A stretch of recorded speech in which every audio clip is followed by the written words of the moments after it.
데살로니가 전서 앞부분은 이제 사도 바울의 변명이 나오고 이제 중간부터는 이제 사도 바울의 권면이 나옵니다.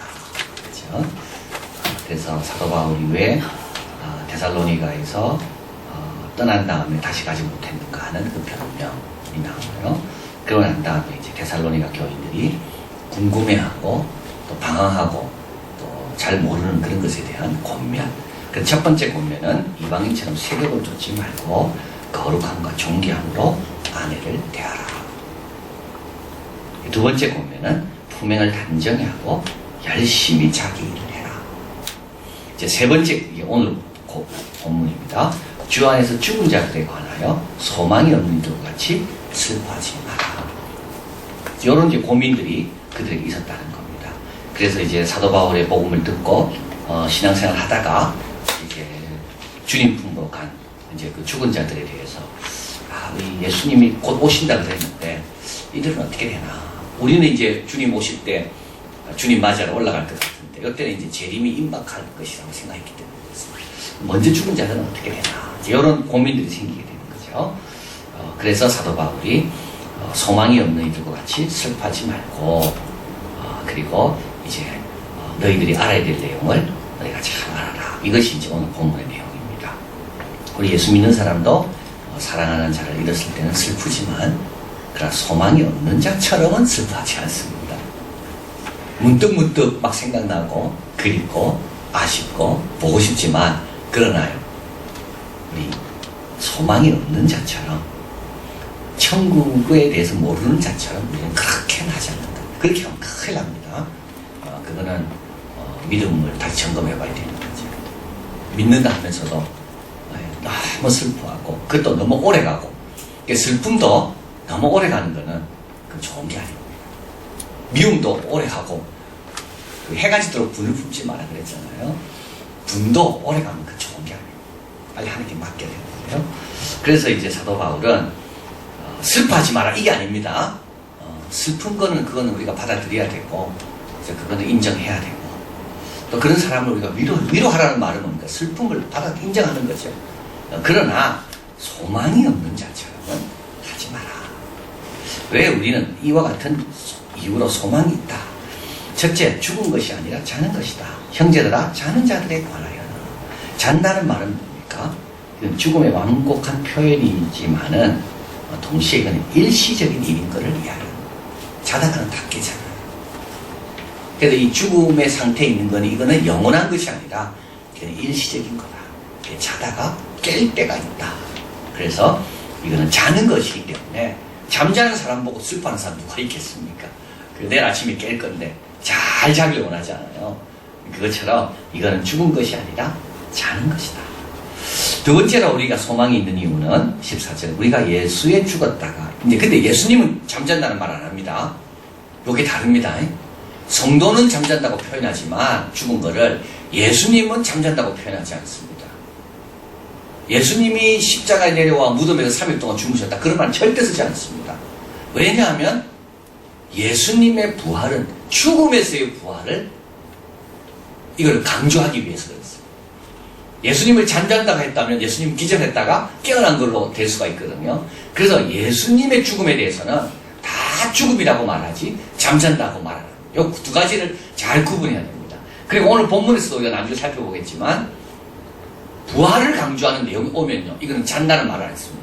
이거는 죽었다고 쓰고 있는 거예요. 그래서 우리는 죽었지만 주님의 하나님의 권능으로 다시 살아났다.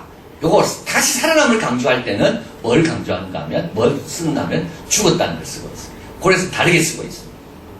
그래서 예수님은 죽었다고 되어 있잖아요. 우리가 예수에 죽었다가 다시 사심을 믿었지. 이와 같이 예수 안에 자는 자들도 하나님이 저와 함께 데리고 오시리라. 예수님은 홀로 사신 것이 아니라 그 안에 우리도 함께 살았다. 그 안에 있으면요. 그 안에 있으면 죽은 것이 아니라 자는 것이다. 자, 그래서 로마서 8장 38, 39절 읽어봅니다. 내가 확신하노니 사망이나 생명이나 천사들이나 권세자들이나 현재이나 장래이나 능력이나 높음이나 기쁨이나 다른 아무 피조물이라도 우리를 우리 주 예수 그리스도 안에 있는 하나님의 사랑에서 끊을 수 없으리라. 죽음도 못 끊는다. 로마서 14장 8절 있습니다. 우리가 살아도 주를 위하여 살고 죽어도 주를 위하여 죽나니 그러므로 사나 죽으나 우리가 주의 것이다. 우리는 죽어도 주의 것입니다. 죽었다고 끝이 아닙니다. 주님께서 우리의 주인 되심을 주님께서 역할을 하시는데 언제까지 역할을 하시는가 하면 살았을 때뿐만 아니라 죽었을 때도 주님은 우리의 주인으로서의 역할을 하신다는 거예요. 그래서 우리는 주 안에 있다. 그러니까 소망이 있는 거고요. 또 하나님은 공평하게 대하십니다. 여기 이제 데살로니가 교인들이 이제 고민했던 거죠. 저들이 우리보다 좀 좋은 기회를 놓치는 거 아니냐. 우리는 주님 재림하실 때 바로 살아난 차로 주님을 맞이하는데 우리는 죽어 있어서 좀 뭐 늦게 오는 거 아니고 그런 거 아니냐. 이런 질문입니다. 15절 우리가 주의 말씀으로 너희에게 이것을 말하노니 주의 강림하실 때까지 우리 살아남아 있는 자도 결단코 앞서지 못하리라. 그러니까 저들이나 우리 하나님은 공평하게 다 동일하게 약속하신 대로 다 대하신다. 우리가 앞선 게 전혀 없다.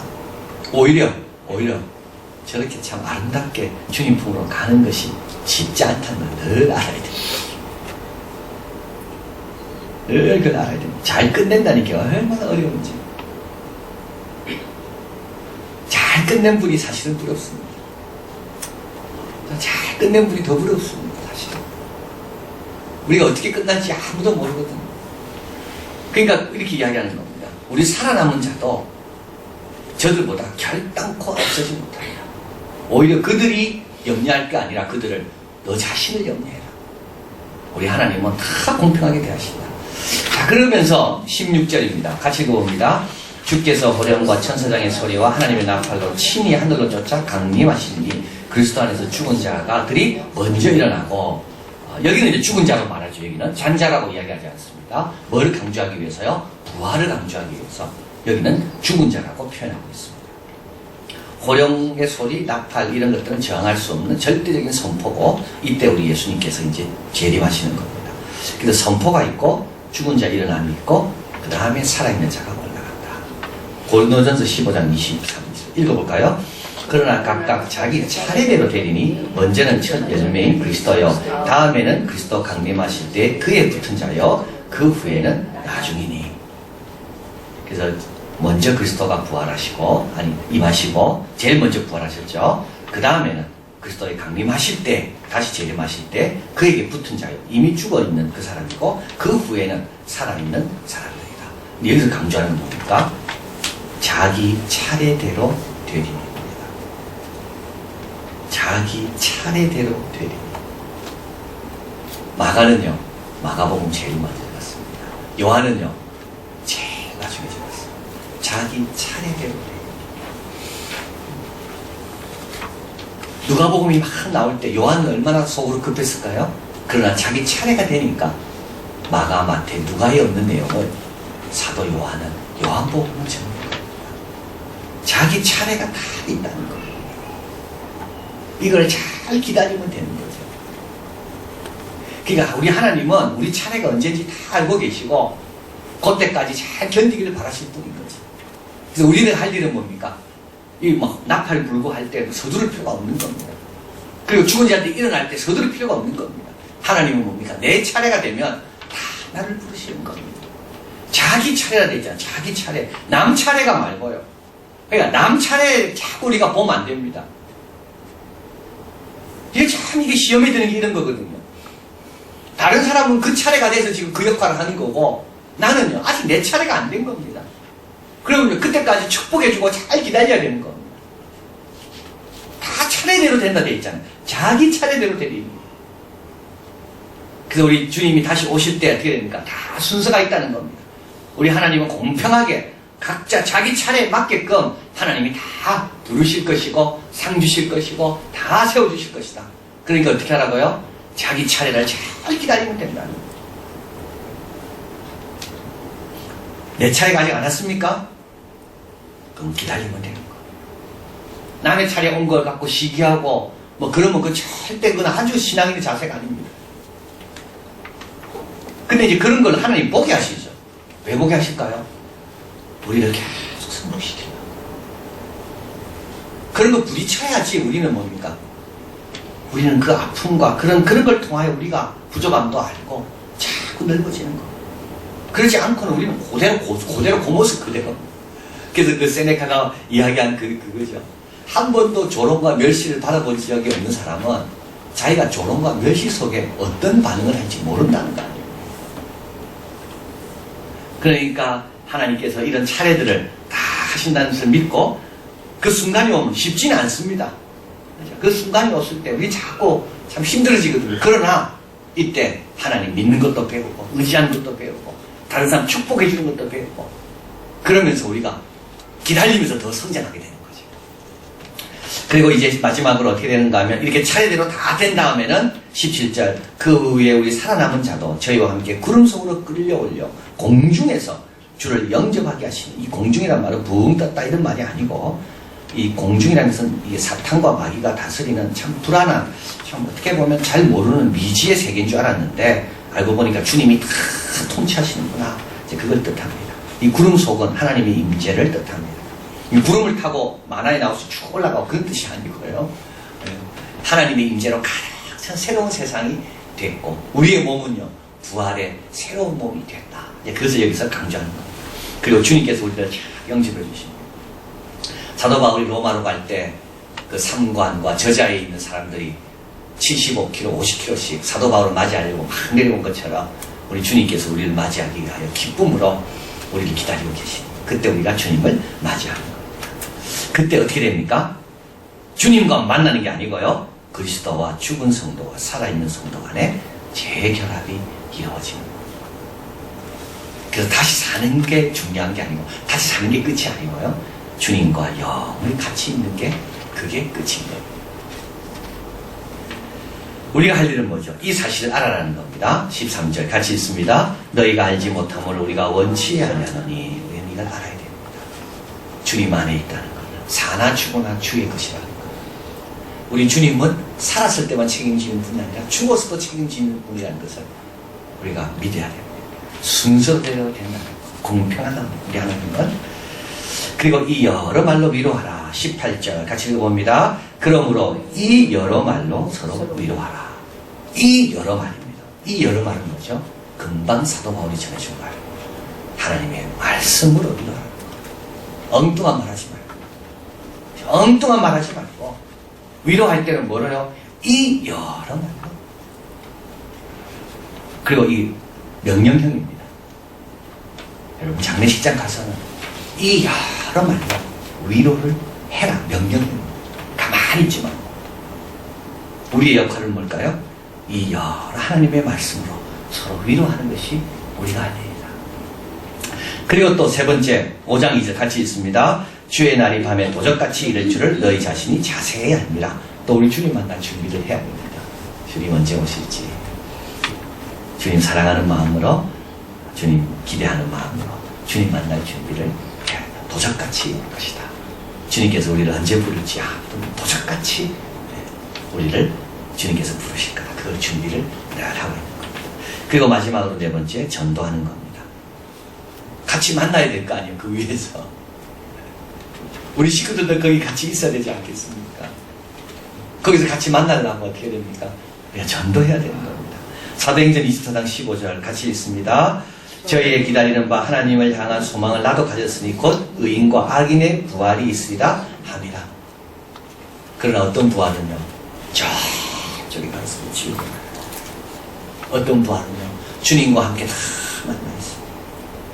그래서 우리만 부활하는 게 아니고요. 악인들도 부활한다. 심판받기 위해서. 우리는 주님과 항상 함께 천국 가기 위해서 우리는 부활하는 겁니다. 요한복음 5장 27, 28절 같이 읽습니다. 이를 기이 여기지 말라. 무덤 속에 있는 자가 다 그의 음성을 들을 때가 오나니 선한 일을 행한 자는 생명의 부활로 악한 일을 행한 자는 심판의 부활로 나으리라. 무덤이 끝이 아닙니다. 무덤이 끝이 아닙니다. 죄 안 드러나고 죽는다고 끝이 아닙니다. 심판 안 받고 잘 살다가 막 죄 짓는데도 큰 무덤에 들어갔다고 끝이 아닙니다. 그날 어떻게 한다고요? 무덤 속에 있는 사람을 다 하나님께서 이렇게 세우신다. 그리고 뭐 하십니까? 심판하십니다. 그러니까 우리는 세상이 불공평하다고 이야기할 필요가 전혀 없습니다. 우리는 무덤이 끝이라고 하니까 세상이 불공평해요. 주님께서는요, 다 불러내시고 그의 음성을 들을 때 보면 선한 일을 행한 자는 생명의 부활로, 악한 일을 행한 자는 심판의 부활로 나옵니다.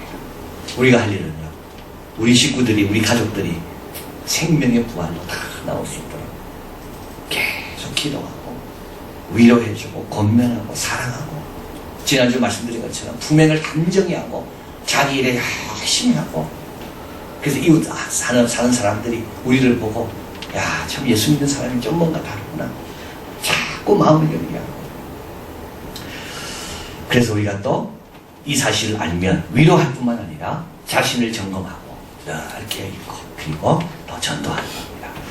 어거스틴이 한 말입니다. 이승을 떠난 사람들은, 사랑하는 이들을 우리가 잃은 것이 아니라 우리보다 먼저 보낸 것이며, 우리도 이승을 떠나 그리로 가면 지상에서 사랑했던 것과 비례하여 더욱더 친밀함을 누리며 헤어질 걱정이 없이 그들을 사랑하게 될 것입니다.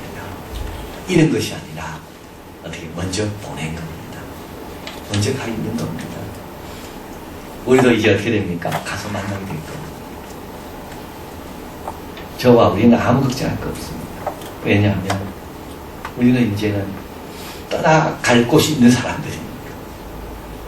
그리고요, 여기서 사랑했던 그 비례만큼 거기서도 반갑게 친밀함을 누리며 사랑하게 될 것이다. 얼마나 우리에게 좋은 소식이 있습니까?